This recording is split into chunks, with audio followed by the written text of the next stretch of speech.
Amén. Gloria a Dios. Aleluya. Vamos a ver la Biblia, hermanos, en Segundo de Reyes.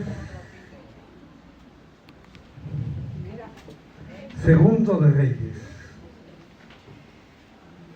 Capítulo 4.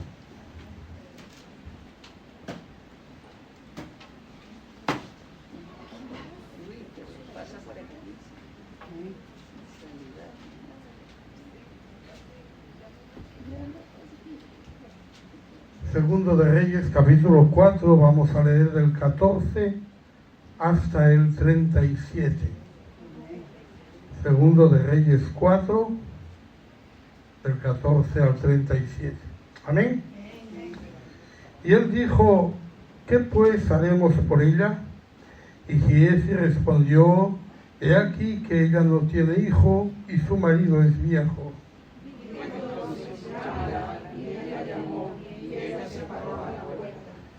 Y él le dijo, el año que viene, por este tiempo, abrazarás un hijo. Y ella dijo, no, Señor mío, varón de Dios, no hagas burla de tu sierva.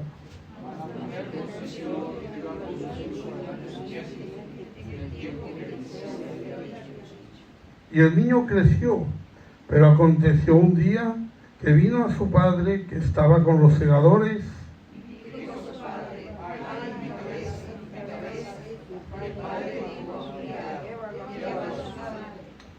y habiéndole él tomado y traído a su madre, estuvo sentado en sus rodillas hasta el mediodía y murió.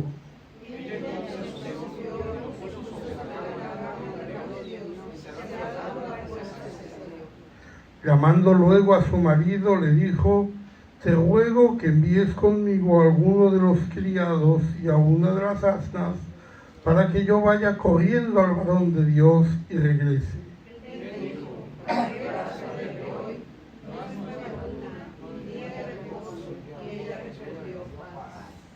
Después hizo enalbardar el asna y dijo al criado, guía y anda, y no me hagas detener del camino, sino cuando yo te lo dijere.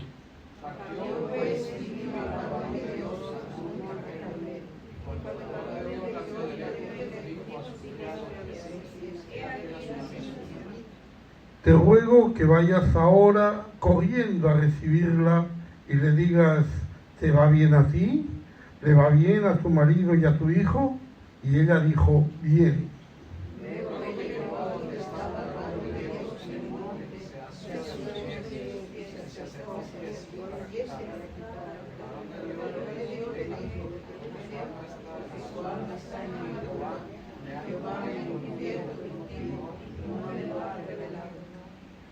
Y ella dijo, pedí yo hijo a mi señor, ¿no dije yo que no te burlases de mí?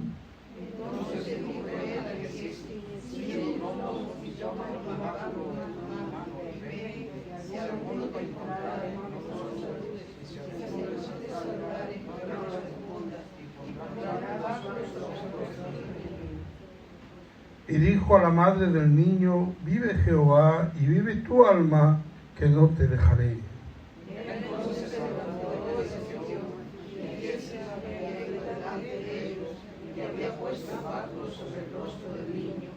Pero no tenía voz ni sentido, y así se había vuelto para encontrar a Eliseo, y se lo declaró, diciendo, niño, el niño lo despierta.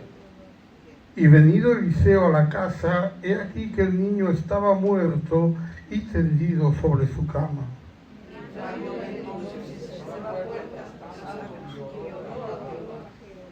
Después subió y se tendió sobre el niño, poniendo su boca sobre la boca de él, y sus ojos sobre sus ojos, y sus manos sobre las manos suyas. Así se tendió sobre él, y el cuerpo del niño entró en calor.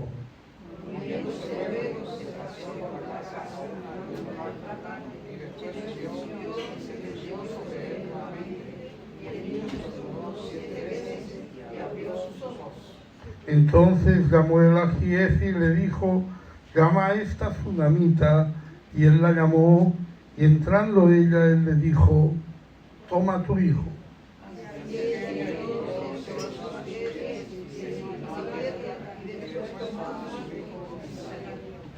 Amén. Gloria a Dios. Pueden sentarse, hermanos, estamos hablando de la familia y ya hemos hablado de los deberes del esposo, los deberes de la esposa, el lugar de cada uno, todo esto. Y seguramente cuando uno dice los deberes del esposo, los esposos dicen amén, tomo nota, las esposas dicen amén, tomo nota. Pero, ¿qué sucede? Que eso hay que ejercerlo juntos. Hay que hacerlo juntos, conviviendo. Y vamos a hablar un poquito de esto, porque durante el noviazgo idealizamos a la pareja, la suponemos probablemente mejor, y esto es porque no convivimos con ella. Cuando vemos a nuestra pareja estando de novios, pues estamos contentos. Ese ratito que estamos con ella, ese ratito que estamos con él, es ese ratito agradable del día, después de lo que haya pasado. A lo mejor hemos tenido un mal día, a lo mejor tenemos problemas en el trabajo, a lo mejor hemos tenido circunstancias malas en nuestra vida, pero cuando de novios vamos allí a ver a la novia, pues ya nos ponemos contentos y lo dejamos a un lado y nos mostramos cariñosos, amables, como siempre. En otras ocasiones son las citas las que van mal. Y en algún momento dado pues discutimos con el novio, con la novia, pero al final siempre regresamos a nuestra casa con los papás y allí pues nos confesamos con la almohada, lloramos un poquito a la almohada, nos desahogamos y sigue nuestra vida. Pero cuando estamos casados, pues no nos podemos ir a nuestra casa a llorarle a la almohada, porque en la almohada está el otro. Entonces ya esa parte ya es imposible, ya no podemos hacerlo así.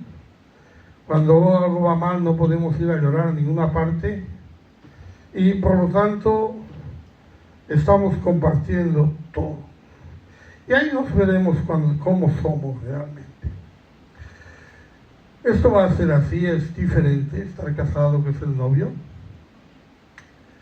Algunos dicen, ojalá fuera siempre como durante novio. Pues tampoco, ¿no? Vamos a decir que ser novios es, como hemos dicho, la preparación para el matrimonio, y el matrimonio es la hora de la verdad. Es el momento en el que hay que comprobar, por decirlo así, que no nos hemos equivocado al elegir la compañía para nuestra vida. La pareja tiene defectos, que los va a descubrir probablemente, pero también sigue teniendo aquellas virtudes que le enamoraron, sigue teniendo aquella bondad que le cautivó y por la que se casó. No existe el varón perfecto ni la mujer perfecta. Amén. En Santiago 3:2,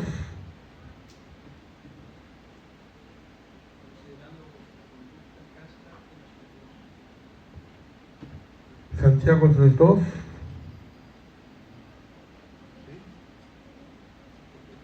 Porque todos ofendemos muchas veces.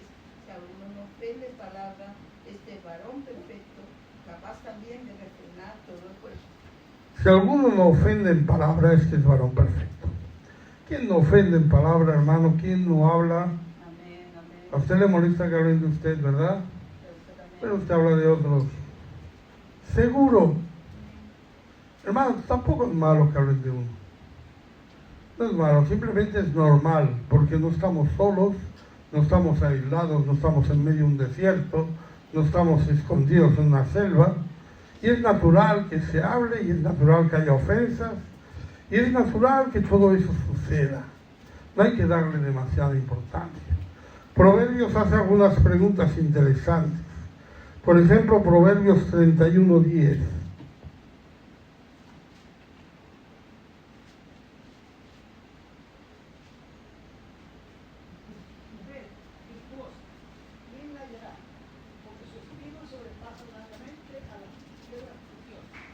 mujer virtuosa, ¿quién la hallará?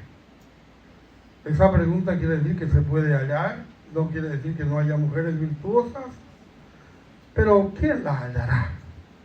Esa es la pregunta. La otra pregunta la tenemos en Proverbios 26.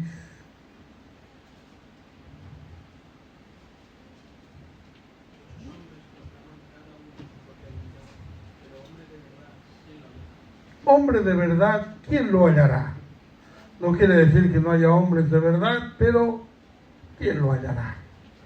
No hay pues una perfección ni en el hombre ni en la mujer, eso lo sabemos.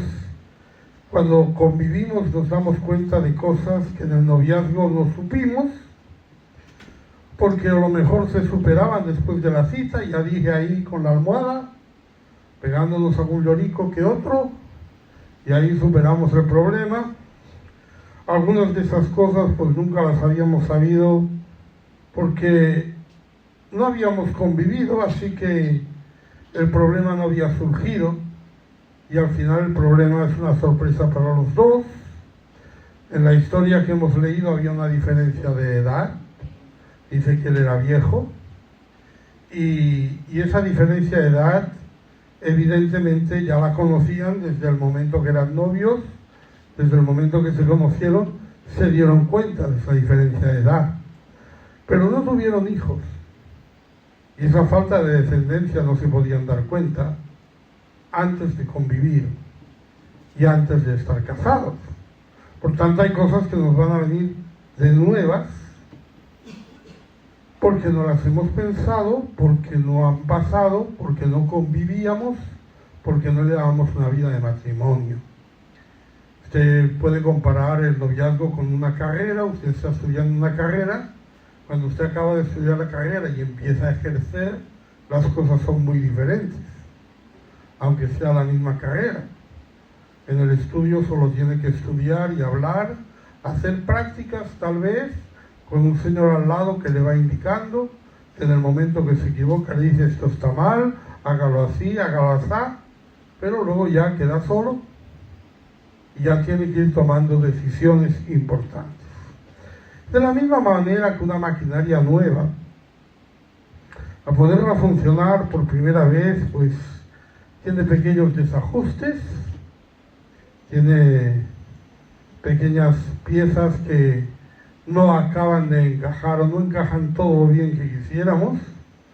Así también pasa con el matrimonio. Cuando nos juntamos de pronto, empezamos a funcionar juntos y de pronto hay cosas que en las piezas, en los esposos, hay cosas que no acaban de encajar y eso pues tiene que ir poco a poco tomando su lugar y encajando de alguna manera.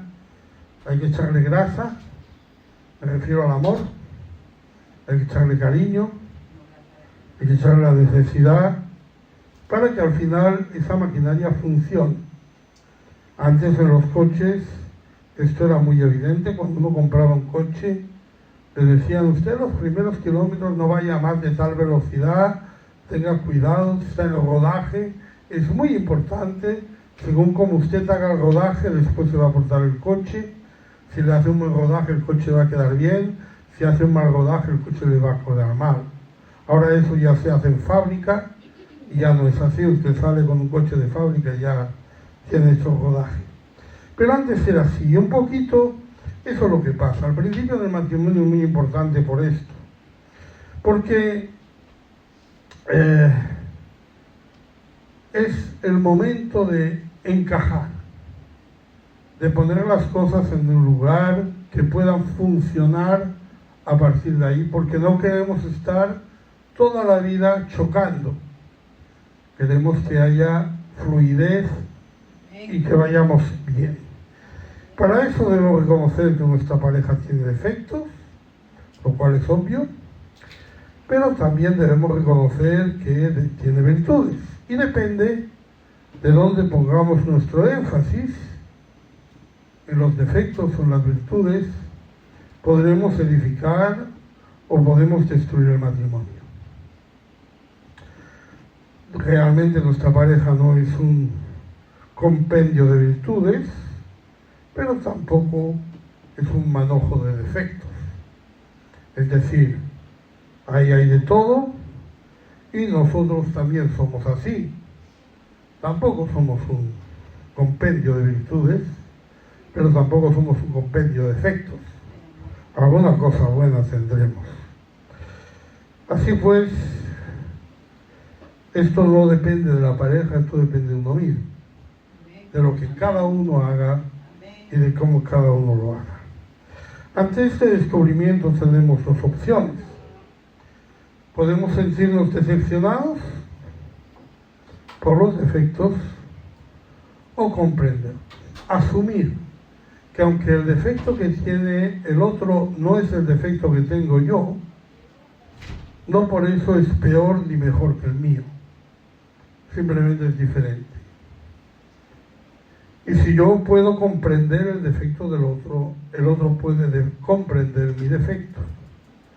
Entonces nos fijaremos nuestra atención no en los defectos, sino en las virtudes que también tiene, y así vamos a fortalecer esa unión. Mirando las virtudes, pensando en las virtudes y actuando sobre las virtudes. En Eclesiastés 4:12.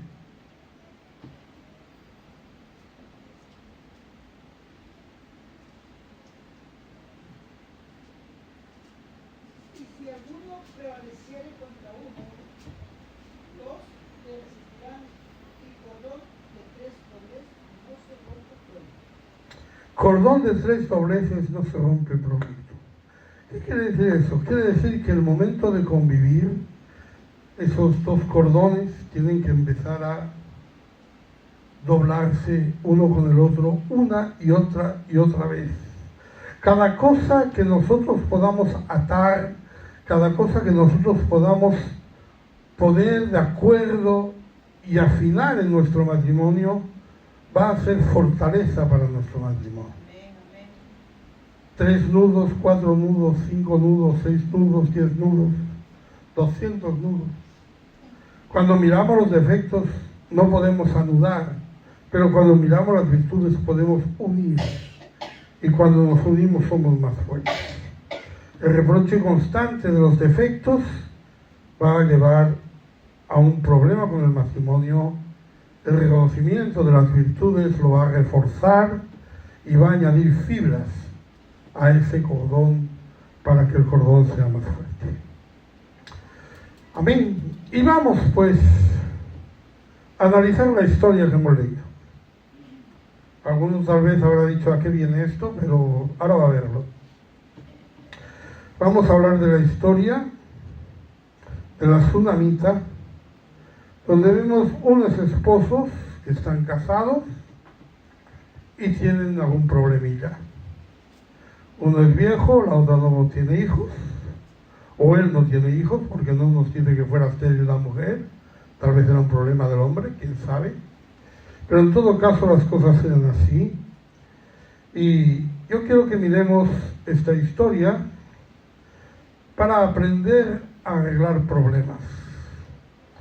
Problemas entre esposos, para adecuarse uno al otro, y también, si quiere, problemas con amigos, problemas con hijos, problemas con quien sea, porque la historia no habla del matrimonio. Entonces lo que estamos aplicando ahora al matrimonio, usted lo puede aplicar a otra clase de relaciones si quiere. Primero vemos esa diferencia en Segunda de Reyes 4:14. Y él dijo, ¿qué pues haremos por ella? Y él sí respondió, he aquí que ella no tiene hijo y su marido es viejo. Aquí vemos que el marido es viejo. Y en Segunda de Reyes 4:8. Aconteció también que un día pasaba Eliseo por Sunem, y había allí una mujer importante que le invitaba insistentemente a que comiese, y cuando él pasaba por allí, venía a la casa de ella a comer. Un hombre viejo y una mujer importante. Así se les define a ellos. Y es interesante notar ese detalle, porque aquí vemos una mujer importante. De hecho, se habla de la casa de ella, no se habla de la casa de él, a pesar de que estaba casada. Pero todo parece girar en torno a la mujer y no en torno al varón. La edad de él, eso ya era conocido, era evidente. La falta de descendencia la descubrieron después, se dieron cuenta más tarde. La mujer prepara un aposento especial para Eliseo. Eliseo suele pasar por allí, suele quedarse allí, y al final la mujer dice: le vamos a preparar un aposento para él, para que cuando venga pues esté bien. Y Eliseo quiere responder a esa deferencia de la mujer. Segundo de Reyes 4:16. Y él le dijo: el año que viene, por este tiempo, abrazarás un hijo. Y ella dijo: no, Señor mío, varón de Dios, no hagas burla de tu sierva.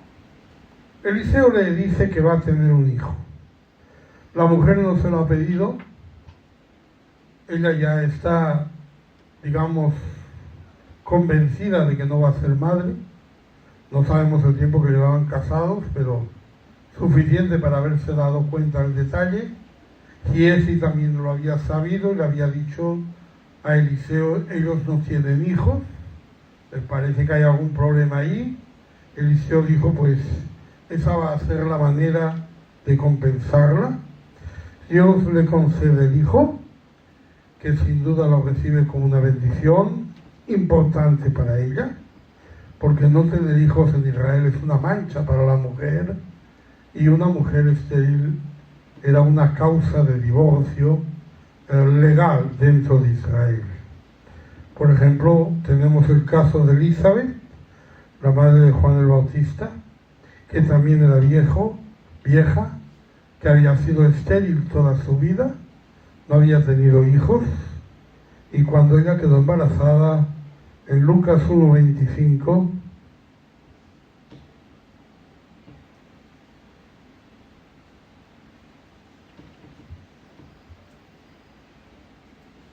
se ha hecho conmigo el Señor en los días en que se dignó quitar mi afrenta entre los hombres. se dignó quitar mi afrenta, dice ella.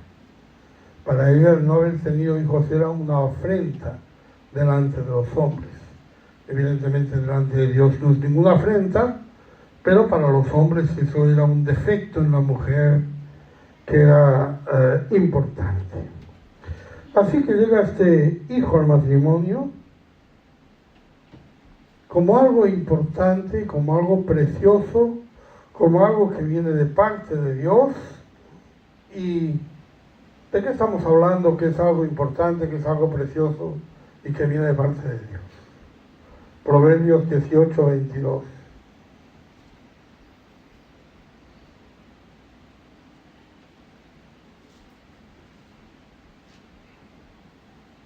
El que haya esposa halla el bien y alcanza la benevolencia del Señor. Amén. Vamos a ver ese hijo como el matrimonio. Ese hijo que llegó a nuestra vida como el matrimonio que tenemos de parte de Dios, que nos ha llegado, que es importante, y que de pronto tenemos un problema, cualquier problema que pueda surgir, cualquier roce, cualquier desavenencia. Y en este caso este niño cogió una insolación y apareció el problema. Lo que hace el niño inmediatamente se lo dice a su padre, segundo de Reyes 4:19.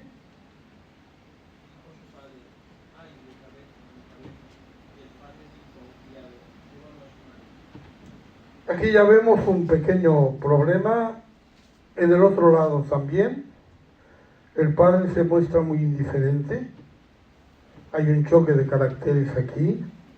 El cabeza, que es el esposo, pues ya sabe que tiene un problema, pero se limita a decir: llévaselo a su madre. No va a hacer nada, no hace nada. y simplemente ejerce su autoridad para sacarse el peso de encima, y se saca el problema de encima y lo envía a su madre. El padre dice al criado, llévalo a su madre. ¿Ha pasado eso alguna vez? De pronto la esposa ha visto un problema y el esposo no lo ve. La esposa se preocupa y el esposo le da igual. El esposo parece que diga, esto es problema de mi mujer, o esto vaya a mi mujer, yo no quiero saber nada. Pero eso pasó en esta historia. El esposo se lo pasa a la esposa. Y la mujer, que evidentemente tiene más, ¿cómo digo?, más empatía, más cariño, más responsabilidad que el esposo, toma a este niño en 2 de Reyes 4:20.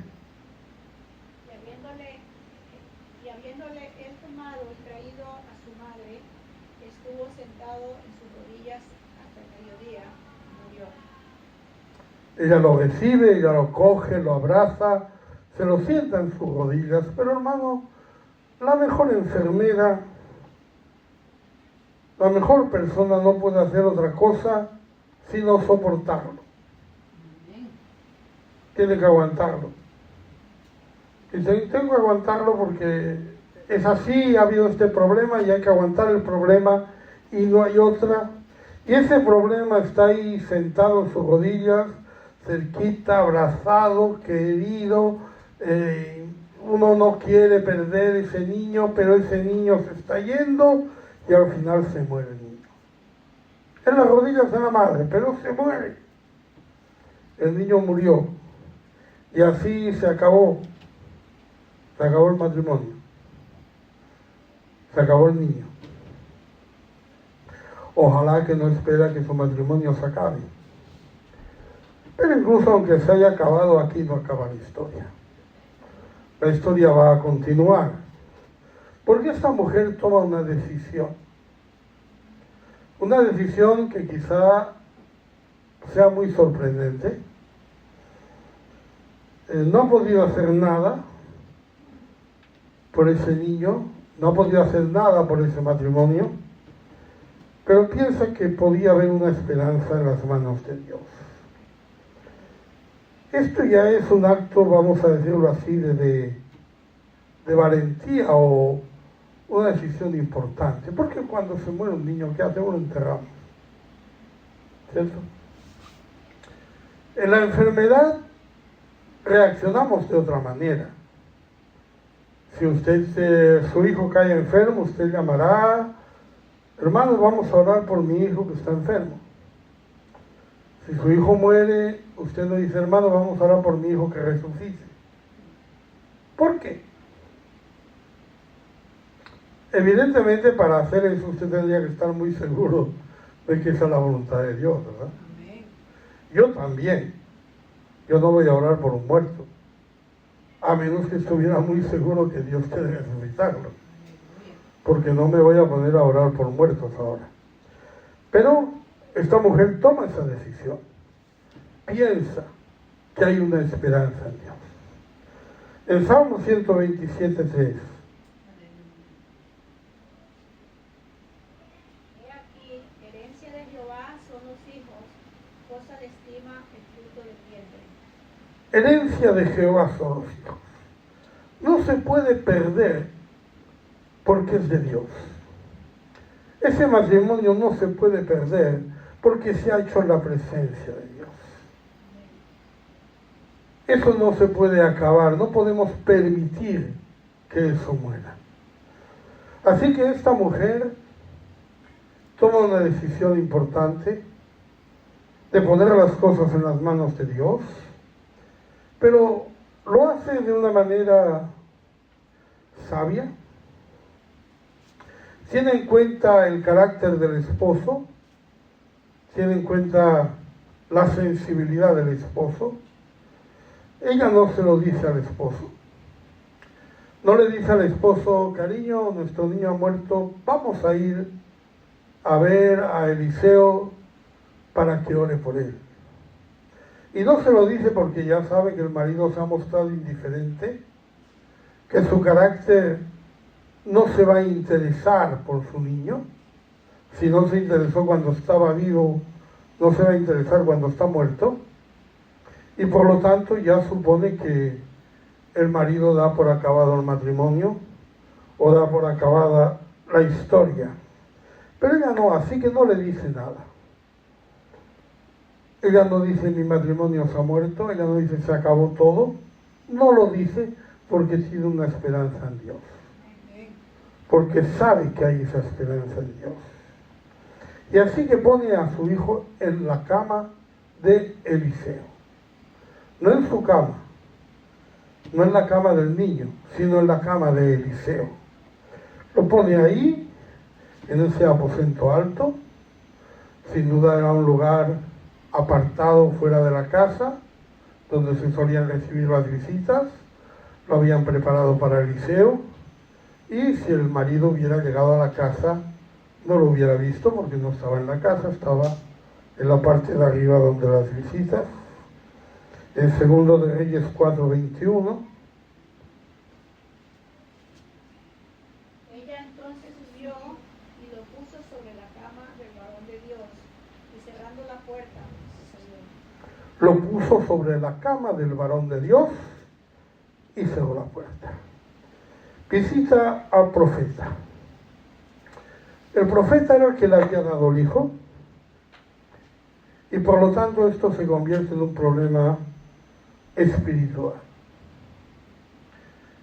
Es importante que los problemas se conviertan en problemas espirituales, porque espiritualmente tenemos victoria. En la carne estamos a la merced, como todo el mundo, de tenerla o no. Pero en el mundo espiritual tenemos victoria, entonces eso se convierte en algo espiritual. El problema no es su esposo, es un problema espiritual. Dios le había dado un hijo y ella quiere decirle a Dios, no me lo quites. Y eso es urgente. 2 de Reyes 4:22.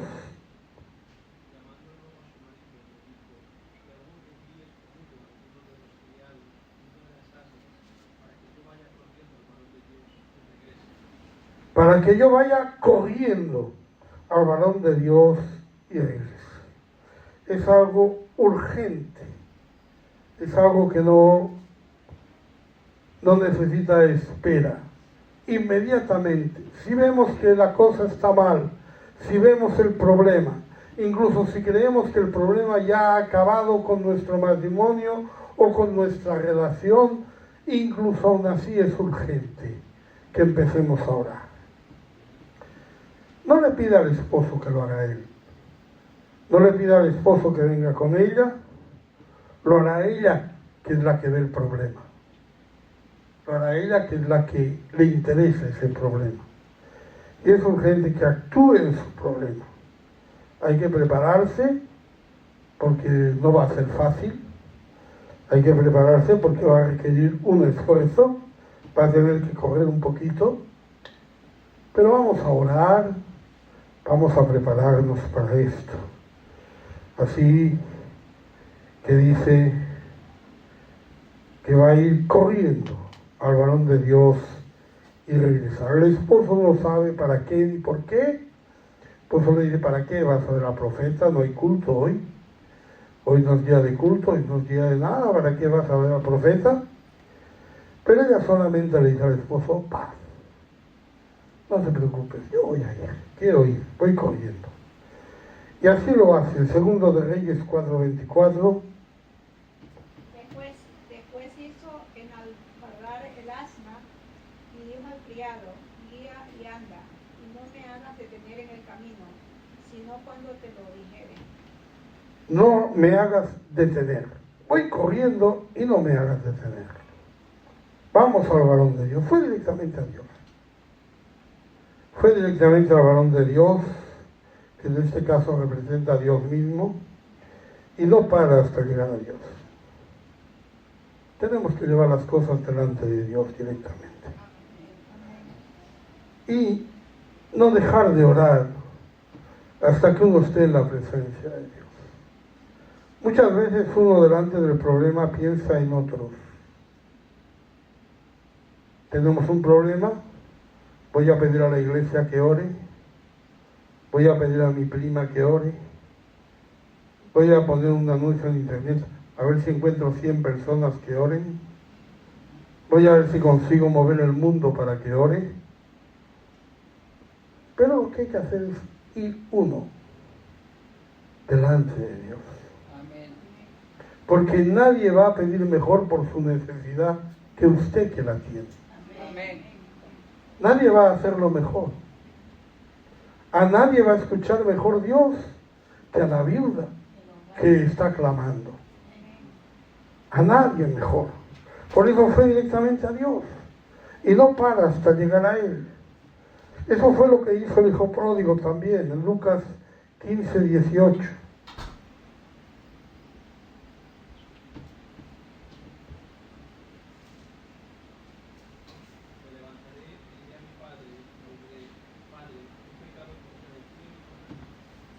Cuando volvió en sí, ese hombre dice, me levantaré e iré a mi padre. No dice iré a mi casa, a mi padre. Lo que él tiene en la mente es una persona. Lo que él tiene en la mente es alguien, que es el Padre. Desde luego es más fácil echar las culpas al otro, no considerar otra opción más que el divorcio, no considerar otra opción más que romper la relación con el amigo, con el hijo, con el familiar, con lo que sea. Pero voy a ir hasta el Padre. Voy a ir hasta el Padre. Y algo sucede cuando nosotros nos acercamos a Dios. Amén. Gloria a Dios. Y es que Dios se acerca a nosotros. Amén. El segundo de Reyes 4:25.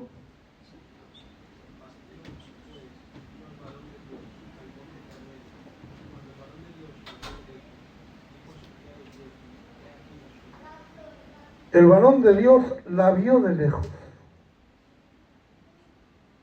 Antes de que llegara, antes de que pronunciara la primera palabra, antes de que el varón de Dios supiera qué estaba pasando, ya vio que venía la tsunamita. Lo mismo sucedió con el hijo pródigo. Lucas 15:20.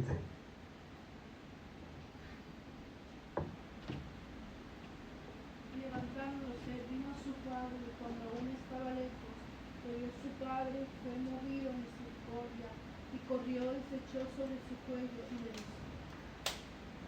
Él vino ¿a quién? Vino a su padre. Y cuando todavía estaba lejos, el padre lo vio. Y fue movido a misericordia.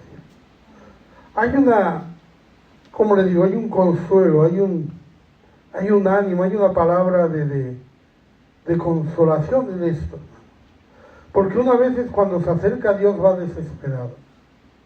Una vez se pone a orar por un problema y se pone con desesperación. Pero usted sabe que va a llegar a un punto. Antes de que usted acabe de desesperarse, antes de que usted tenga que tirar la toalla, antes, de lejos, el Señor va a ver eso. Y el Señor se va a acercar. Uno piensa, por ejemplo, en el hijo pródigo, durante todo el camino, con sus dudas, ¿cierto? ¿Me recibirá mi padre? ¿No me recibirá? ¿Me querrá? ¿No me querrá? ¿Me va a echar en cara lo que he hecho? Menuda bronca me espera. En el peor de los casos me va a pegar una paliza. Voy a probar la correa. Yo qué sé qué pensaría. Y ese pensamiento que cuando sales y empiezas a andar es un pensamiento como de una posibilidad, a medida que te acercas se hace más intenso. Yo diría que casi cuando vas a tocar el timbre es que dices, no vale la pena. Pero no vamos a tener que llegar hasta ese punto. Porque antes el Señor de lejos sale a recibirnos. Amén, amén. La última parte del camino no la hace sola. Se acerca a su presencia. Y cerca de la presencia de Eliseo, ¿qué hay? Está el siervo. Está Giesi. Está la iglesia. Están los siervos. Pero a ellos no les dice nada. En 2 de Reyes 4:26. Te ruego que vayas ahora corriendo a recibirla y le digas, ¿te va bien aquí? ¿Le va bien a tu marido y a tu hijo? Y ella dijo, bien. A Giesi no le dice nada. ¿Le va bien a tu marido y a tu hijo? Bien, bien. No voy a dar explicaciones. Yo me voy a Dios. Yo me voy al Padre. Yo me voy a Eliseo. Yo no voy a los siervos de Dios. Yo voy a Dios. Porque yo tengo acceso a Dios. Si no tuviera acceso a Dios, tendría que ir al sacerdote, tendría que ir al santo, tendría que ir a la Virgen, tendría que ir a quien fuera que tuviera acceso a Dios para pedirle las cosas. Pero usted puede pedírselo a Dios. Tenemos un camino nuevo y vivo, abierto, para que con confianza podamos llegar hasta Él. Entonces, cuando ve a Giesi, ya no le da ninguna explicación, no le dice nada, se va bien, bien, no pasa nada, estoy esperando, no estar cerca, sino estar en la presencia de Eliseo. No estar en su casa, sino estar en su presencia. Porque los problemas que usted tiene con su matrimonio, hermano, es mejor que no lo sepa nadie. Ya le digo. Es mejor que no lo sepa nadie, más que usted y Dios. Y lo pelee entre usted y Dios. Y manifiesta el problema al profeta. Solo al profeta. Le ora específicamente a Dios. En 2 de Reyes 4:28. Y ella dijo, pedí yo hijo a mi Señor, ¿no dije yo que no te burlases de mí? ¿Por qué estoy reclamando esto? Porque yo actué en la presencia de Dios. Yo me casé en la presencia de Dios. Yo lo hice en la presencia de Dios. Y Dios unió eso. Si lo que Dios unió no lo debe separar el hombre, Dios debe ser el primero que va a evitar que se separe. Dios va a ser el primero que va a estar allí. Entonces ahí está diciendo, yo me voy a quedar aquí, no voy a salir de aquí, no te voy a dejar hasta que esto se solucione. 2 de Reyes 4:30. Y dijo la madre del niño, vive Jehová y vive tu alma, que no te dejaré. Así es, no se rinde hasta que Dios viene a su hogar, hasta que Dios va allí. Los siervos nada pueden hacer. En 2 de Reyes 4:31.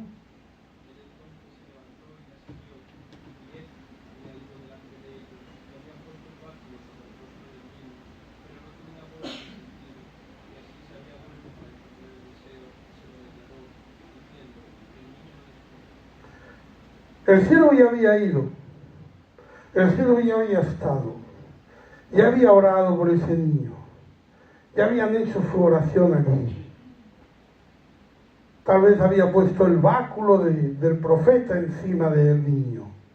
Había estado buscando ese levantamiento del niño. Pero dice, el niño no despierta. No va a ser la iglesia quien lo solucione. Va a ser Dios. Por eso no tiene que preocuparse con decir o no decir, o ver quién o quién no. Asegúrese de venir a la presencia de Dios y decir, Señor, no te voy a soltar hasta que tú vengas a mi casa, hasta que tú levantes a mi hijo.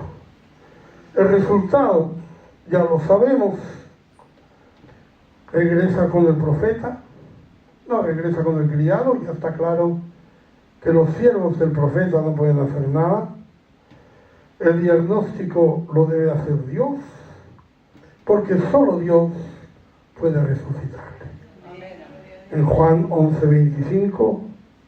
Le dijo Jesús, yo soy la resurrección y la vida. El que cree en mí, aunque esté muerto, vivirá.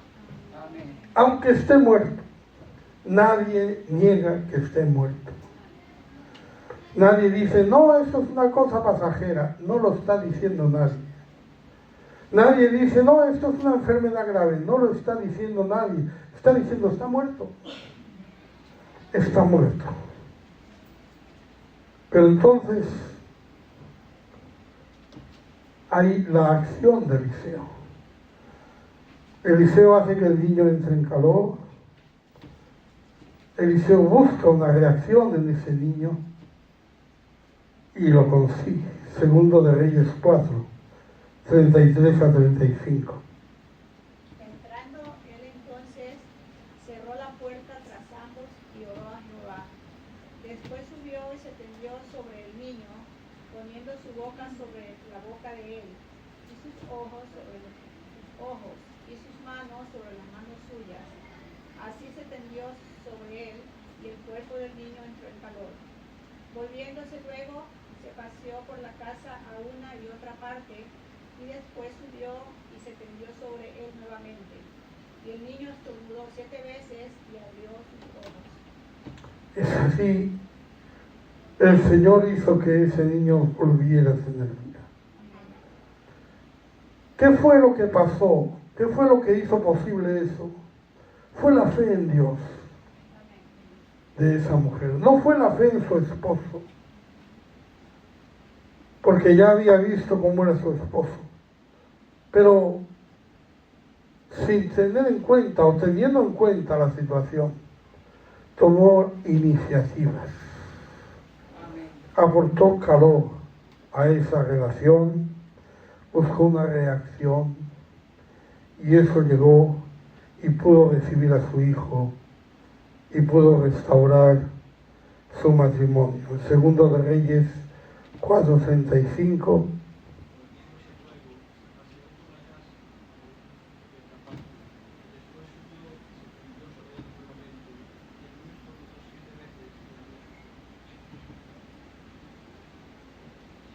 Así es como el niño volvió así.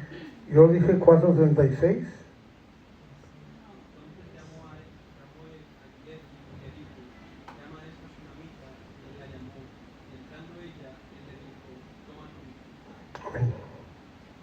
Toma tu hijo. No solamente Dios puede hacer la obra. Tenemos que aprender a ir a Dios. Faraón le decía constantemente a Moisés, ora para que salgan las ranas de Egipto. Ora. Muchas veces uno dice, ore hermano por esto, ore hermano por lo otro. No me gusta eso, me gusta más que oremos. Oremos, no ore. Oremos juntos. Oremos juntos si quiere. Pero sepa que yo no soy un refuerzo. Sepa que yo no soy para que Dios pueda contestarle. Porque Dios le ama a usted. Dios ama su matrimonio. Dios ama a sus hijos. Dios ama. Y Él va a orar. Usted puede venir confiadamente al trono de la gracia y encontrar el oportuno socorro. Aleluya. No somos mediadores, solo hay un mediador que es Jesucristo. Amén. Podemos acompañarle en su dolor, podemos acompañarle en su problema, podemos escuchar sus penas, podemos medio consolarlas, pero no podemos solucionarlas.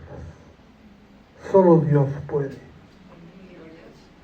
Dios lo hizo con esta mujer. A pesar de todo, a pesar de cómo era el marido, a pesar de cómo habían sucedido las cosas, pero Dios le dio a esta mujer esta gran victoria. ¿Y qué hacemos cuando eso sucede? Segundo de Reyes 4:37.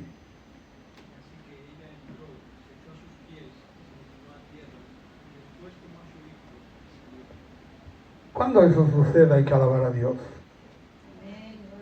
Hay que adorar a Dios, hermano.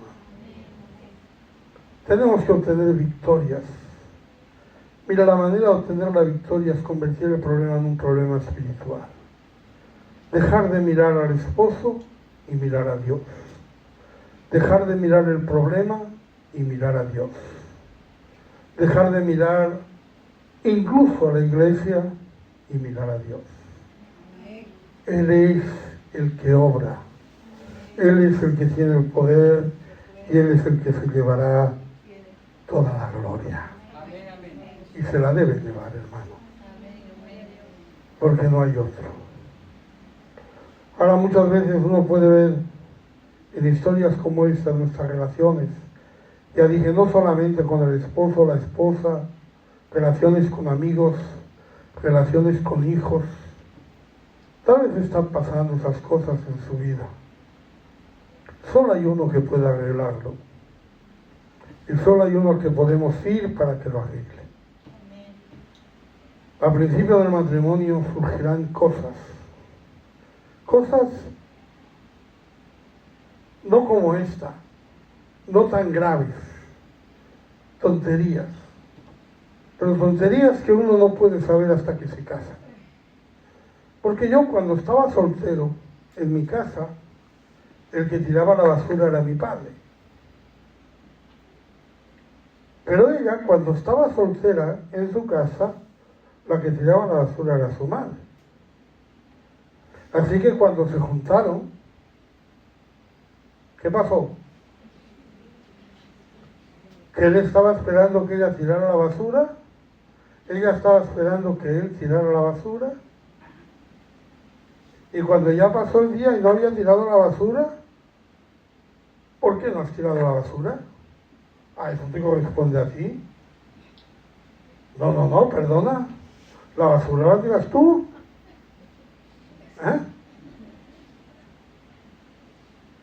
¿Qué ha pasado?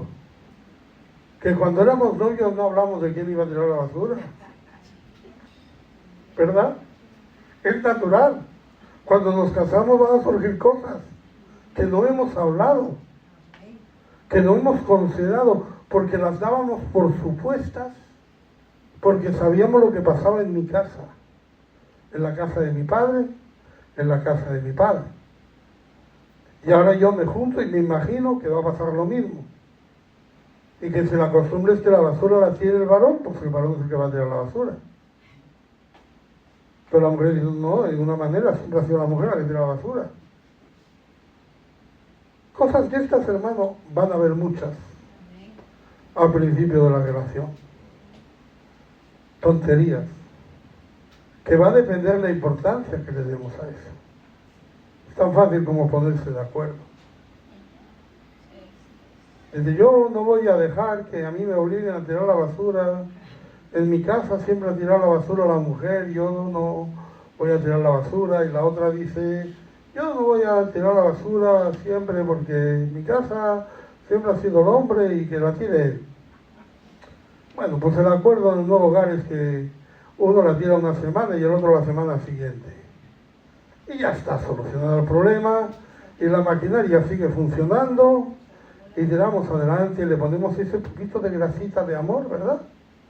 Ese poquito ahí que suaviza las cosas, que hace que las cosas no sean tan ásperas, que hace que las piezas encajen bien, que hace que eso ya pueda funcionar. ¿Y cuántas cosas de esas vamos a encontrar? Y algunas van a ser graves o menos graves. Eso depende de la importancia que le dé uno, ¿verdad? Eso depende de la importancia que le dé uno.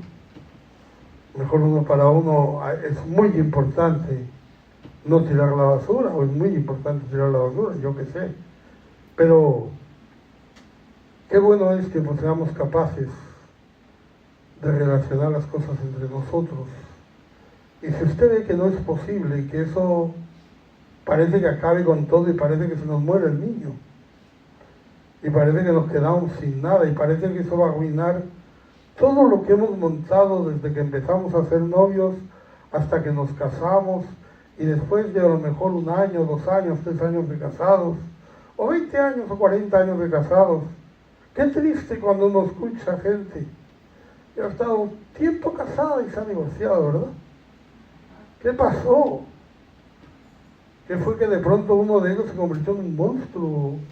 ¿O qué le pasó para que pudiera suceder eso, hermano? De pronto hubo algo que tuvo una importancia tan grande para alguien, tan enorme. Porque hay cosas para nosotros tan enormes que no podemos soportar. Pero tenemos a alguien que nos ayuda a soportarlo todo. Alguien que nos permite. Por eso cuando esas cosas suceden, lo que tenemos que hacer es recurrir a la oración delante de Dios. A ponernos delante de Dios, a pelear delante de Dios. Muchas veces nos refugiamos, pedimos a otros que oren y nosotros no oramos. Pedimos a otros que lo hagan y nosotros no lo hacemos. Pero yo le vuelvo a decir, hermano, nadie va a pedir mejor por sus necesidades que usted. Nadie. Nadie va a ser capaz de clamar a Dios más alto que usted por sus necesidades. Y aunque los demás le podamos acompañar, le podamos apoyar y podamos orar, y si me apura incluso debamos orar, aún así somos conscientes que no somos nosotros sino Dios quien va a hacer la obra. Y la va a hacer porque le ama a usted, no porque me amó a mí y como yo oré, pues le ha dado ese favor el Señor. Yo no soy mediador de nada, porque no lo necesita, porque tiene acceso a Dios directamente. Esa es nuestra esperanza. Esta mujer buscó ese acceso directo a Eliseo. No quiso hablar con Giesi, no quiso hablar con su esposo, no quiso presentar las cosas delante de nadie, pero las quiso presentar delante de Dios. Y por eso obtuvo la victoria. Amén. Gloria a Dios. Vamos a cantar pues. Aleluya.